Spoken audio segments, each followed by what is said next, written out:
Saudara yang kasih dalam Tuhan, tema kita adalah berpusat kepada Allah.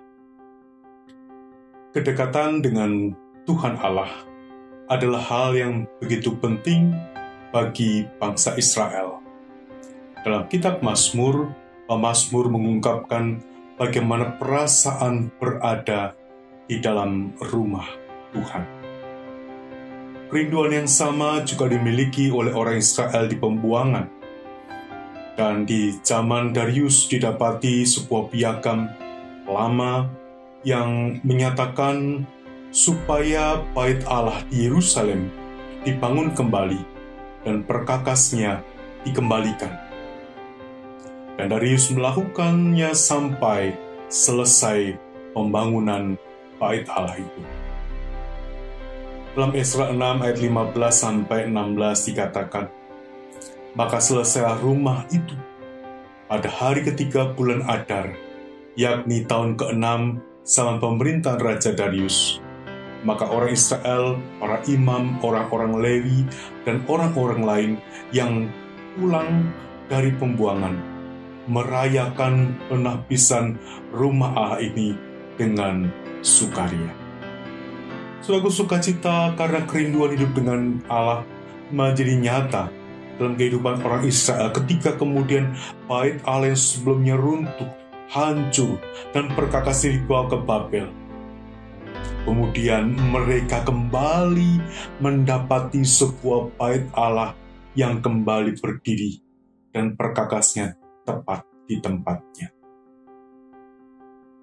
Saudaraku, namun sayangnya di zaman Tuhan Yesus, bait Allah yang kudus itu dikotori oleh kehidupan curang yang mereka lakukan, terutama para imam dan para pedagang pada waktu itu. Bukan karena di dalam bait Allah ada tempat penjualan korban dan penukaran uang, supaya memang maksud awalnya adalah supaya umat yang ingin mempersembahkan kepada Tuhan tidak usah susah ketika mereka mau memberikan persembahan kepada Tuhan. Ini semua karena di tempat itu, di dalam bait Allah itu, tempat yang mereka kuduskan itu, terjadi kecurangan. Sehingga orang yang mau mempersembahkan bukan ditolong, namun justru dipersulit.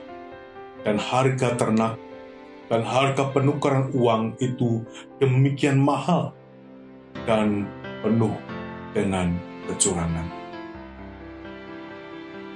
Saudara, Tuhan Yesus pada waktu itu mengajak kepada mereka kembali sadar, mengajak umat kembali sadar, mengajak para imam, orang Lewi, ahli Taurat, para pedagang siapapun juga di bait Allah itu sadar untuk benar-benar mengarahkan seluruh ibadah mereka kepada Allah dan bukan kepada diri mereka sendiri, dan bukan untuk mencari keuntungan mereka sendiri.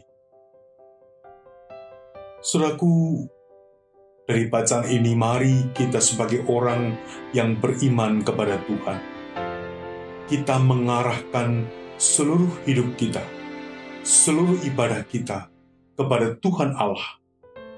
Karena itulah yang mesti kita lakukan sebagai umat milik kepunyaannya.